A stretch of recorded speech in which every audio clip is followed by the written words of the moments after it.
together. You know, you work your body, your mind responds. You work your mind, your body responds. You know, there's this direct relationship. To that psyche, you know, you cannot penetrate that if you lack commitment. So what's your commitment towards?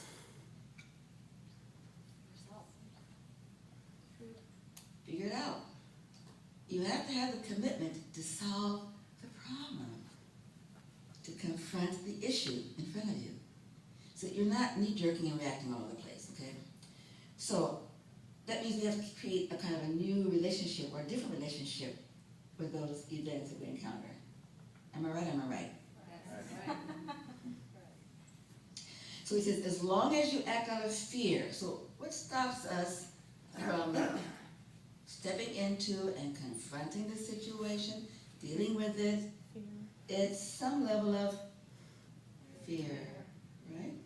Hesitation. Well, what if they may not like me, you know? Or what if I'm not successful? Or what if, you know, what if, right? Hesitate, procrastinate, doubt oneself, insecurity. What if I can't do it, right? All these are the gradations of levels of fear, right? So it says, as long as you act out of fear, you have to compromise. What are you compromising? Your integrity, your consciousness. You're compromising your whole, who you are, right? So you're compromising yourself, your growth, your expansion, you know? He says, your thinking becomes short-term.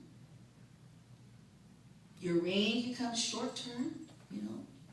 You think, this is it, you know, or can't see further than here, your range is short-term. So your concept becomes narrow, like you can just see here, this is it, this is all I can focus on, is this right here in front of me, right? You become a bootstrapper. A bootstrapper. Bootstrapper. You just want to survive. And that means survive now. You want to survive that moment. How can I just get through this moment? You know, how can I get past this? Oh my God, this person's driving me nuts at work. How can I just survive this, you know, until, okay, yeah, right? Situations in school, situations at home, situations in the street, politics, whatever. We just want to just get through this moment. If I can get through this moment, I'll be okay. He says that your path to truth is laid out by your soul's longing.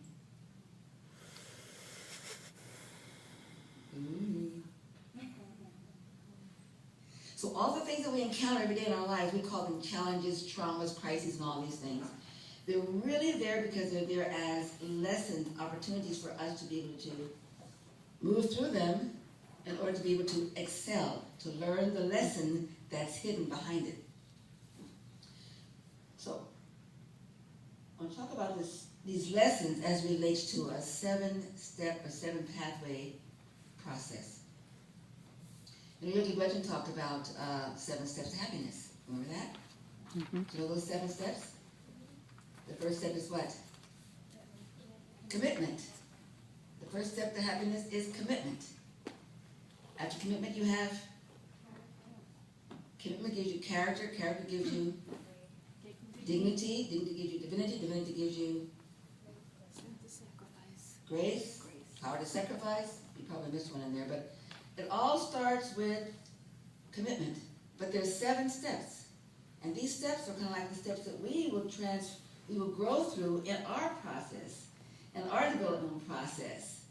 We first need to commit to our own growth before we can actually become what he calls happy, which just means you're in tune, you're in joy, you're in relationship with your life and your relationship to the divine in a way that makes you a joyous person all the time. Does that make sense? But at first it starts off with commitment. Okay, but there are other disciplines that have also got these 7 steps in it. You know, the Catholics have the 7 sacred sacraments, yeah, and the I read something about the Jewish faith has a story about what is her name? Herod, what is her name? I have it written down here somewhere. Hagar was commanded by God to walk through these two mountains in the desert, make that circle 7 times in order to confirm her commitment to believing in the one God. You know? The Native Americans, the Cherokee and the Seneca Indians, they have the 7 directions of the medicine wheel.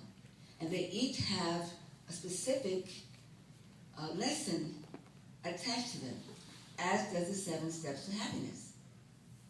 Every single step has a specific lesson to learn, something to embody, so we can move through our developmental process and arrive at the place where we can actually respond to the challenges that we encounter in life and not just react out of fear. Does that make sense? You follow me on this? Yeah. All right, I'm going to do pretty quick. So these paths are not linear paths. So sometimes you'll go through several of them at the same time. You know, you may be working on commitment and character and maybe dignity at the same time. You know, you might be working on different paths in the medicine wheel at the same time. So, and each one of us has a different combination of how those paths will show up. And it all depends on how the soul has determined that we need to experience our lessons. Okay?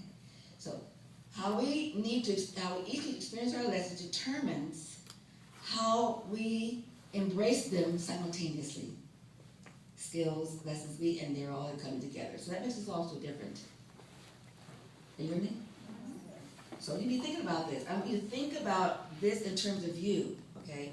What is it that you are processing or studying about yourself? You're a student of life.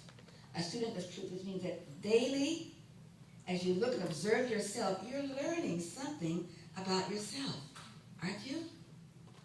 So take that, what you're learning, and see if you can elevate it a little bit and see how you can use that to make the next journey, the next step, a little more exciting. We have also, in the yoga system, we have the 5 stages of spiritual development. Sadampad, Karampad, Shaktipad, Sahajpad, Satpad. Do you know those? Who knows those? So those are stages of development, right? And they each have their lessons, they each have their journey, they each have their characteristics. Right? So understanding that and processing that, I think, is an important part of where we're going. So let's say that